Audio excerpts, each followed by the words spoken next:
نحمدہ و نصلی علی رسولہ الکریم اما بعد فاعوذ باللہ من الشیطان الرجیم بسم اللہ الرحمن الرحیم۔ عزیز طلباء و طالبات، السلام علیکم۔ میں ذیشان کمال اردو کے لیکچر کے ساتھ حاضر ہوں۔ بچوں، 10 کلاس کے نصاب میں شامل پہلی نظم جس کو حفیظ لدری نے تحریر کیا یعنی حمد، اس کے تقریباً 4 اشعار کی ہم نے تشریح کر لی ہے۔ آج ہم کوشش کریں گے کہ اس ایک لیکچر میں 2 شعروں کی تشریح کریں تاکہ ہمارا نصاب بھی تھوڑا جلدی کور ہو سکے۔ تو بچوں، شعر ہے: وہی ہے کائنات اور اس کی مخلوقات کا خالق، وہی ہے کائنات اور اس کی مخلوقات کا خالق، نباتات و جمادات اور حیوانات کا خالق۔ بچوں، اس کا مطلب ہے کہ اللہ ہی اس پوری کائنات اور اس کی تمام مخلوقات کا خالق ہے۔ اس کائنات کو تخلیق کرنے والا، اس کائنات کو رنگینیاں اور رعنائیاں عطا کرنے والا، اس کائنات کو حسن، جمال اور زیبائش عطا کرنے والا اللہ تبارک و تعالیٰ ہے۔ اس کائنات میں موجود جتنی بھی مخلوقات ہیں وہ سب اللہ تبارک و تعالیٰ کی وحدانیت کا ثبوت دیتی ہیں، اور اس کائنات کی ہر چیز اللہ تبارک و تعالیٰ کی صفت اور اس کی حمد و ثنا بیان کرتی ہے۔ بچوں، نباتات کہتے ہیں سبز پودوں کو، درختوں کو، جمادات کہتے ہیں بے جان چیزوں کو، حیوانات کہتے ہیں جانوروں کو۔ تو شاعر کہتا ہے کہ اے اللہ، تیری تخلیق کی کوئی حد نہیں۔ اللہ تبارک و تعالیٰ نے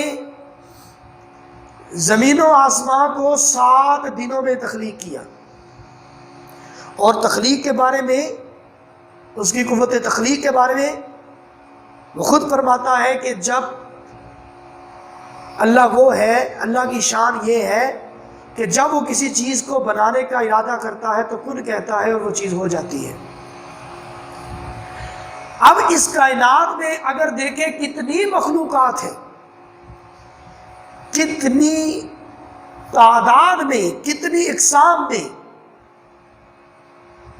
چھوٹی سے چھوٹی مخلوقات بھی ہے، بڑی سے بڑی مخلوقات بھی۔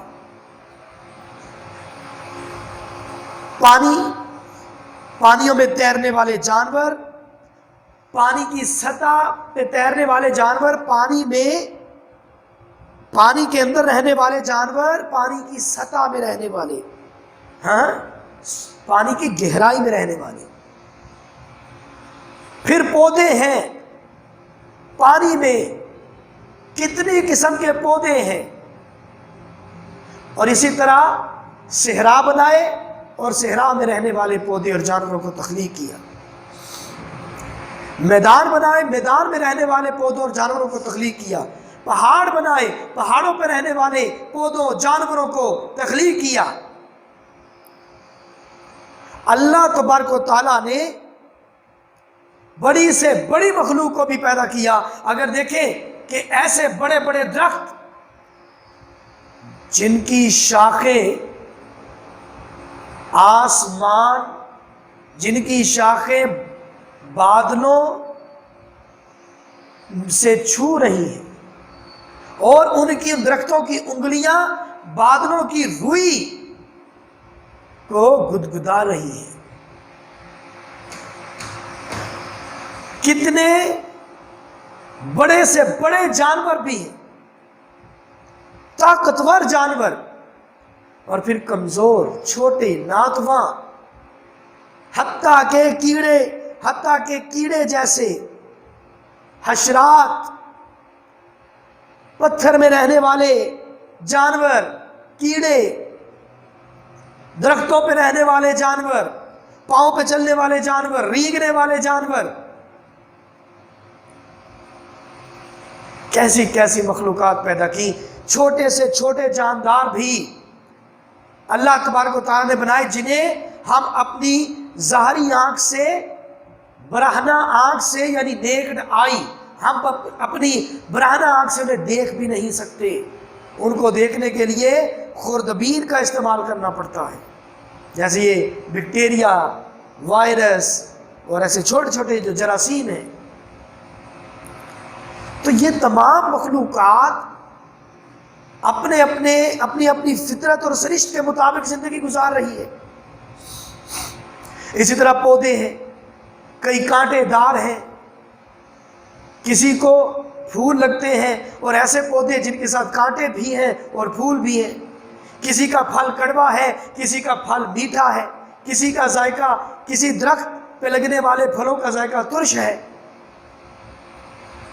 تو اتنی قسم کے درخت، پودے، شجر، جانور، پرندے، حشرات، مائکرو آرگنزم، ان کو تخلیق کرنے والا صرف اللہ تبارک و تعالیٰ ہے. حتیٰ کہ جمادات، یہ بے جان چیزیں اللہ تبارک و تعالیٰ نے تخلیق کی، اور ان سب کے ذریعے اللہ نے کائنات کو حسن عطا کیا، زیبائش عطا کی کائنات کو، تاکہ انسان سمجھے، انسان اس کی نشانیوں سے اسے پہچانے. آپ پہاڑ بنائے، اور یہ پہاڑ زمین کی کشش ثقل کو قائم رکھے ہوئے ہیں. اللہ تبارک و تعالیٰ نے ان پہاڑوں کو میخوں کی مانند قرار دیا. تو اتنی مخلوقات کو بنانے والا، اس نظام کو چلانے والا صرف اللہ تبارک و تعالیٰ ہے. یہ شان ہے اللہ تبارک و تعالیٰ کی.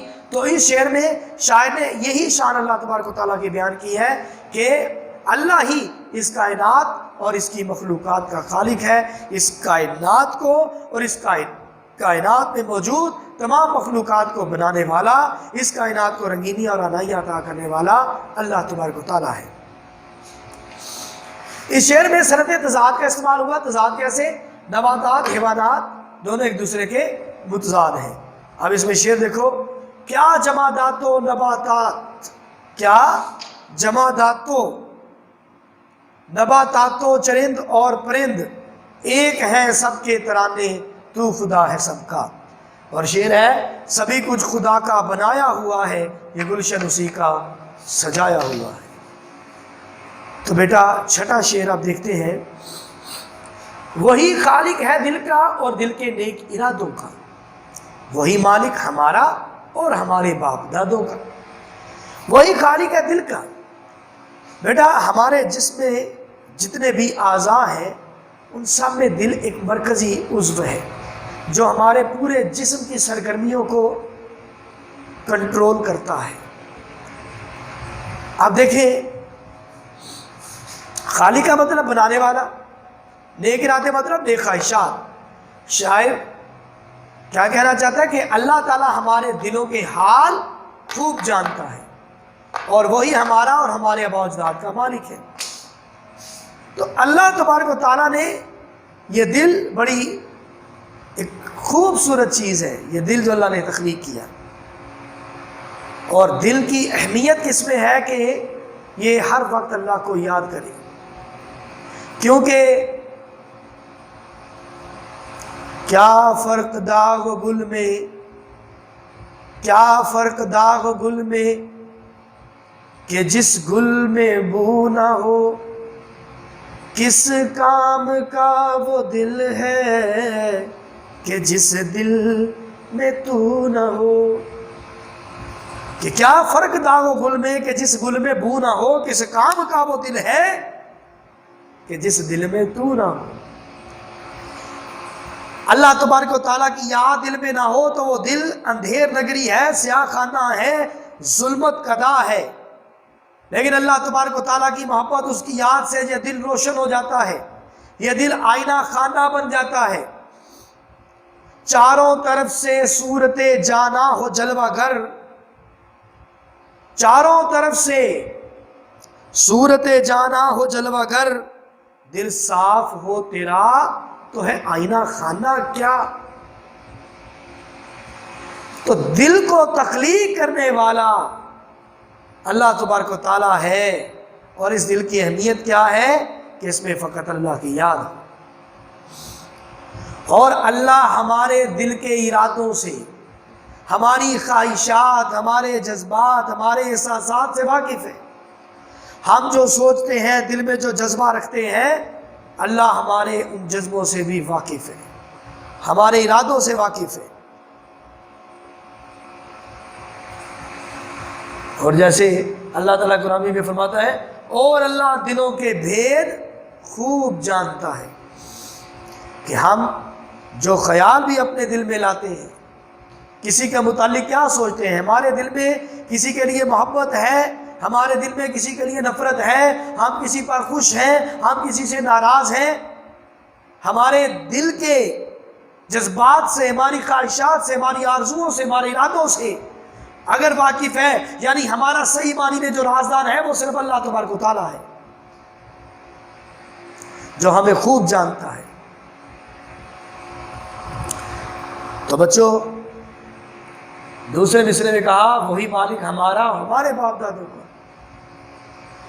کہ اللہ تبارک و تعالیٰ نے ہمیں تخلیق کیا، اور فقط ہمیں نہیں بلکہ حضرت آدم سے لے کر آج تک جتنے بھی انسان پیدا ہوئے، ان کا خالق، ان کو بنانے والا، ان کا مالک، ان کا داتا، ان کا رازق اللہ تبارک و تعالیٰ، اور ہمارے بعد بھی جو لوگ آئیں گے ان کو بنانے والا بھی اللہ تبارک و تعالیٰ ہے، اور ان کا مالک بھی اللہ تبارک و تعالیٰ ہے۔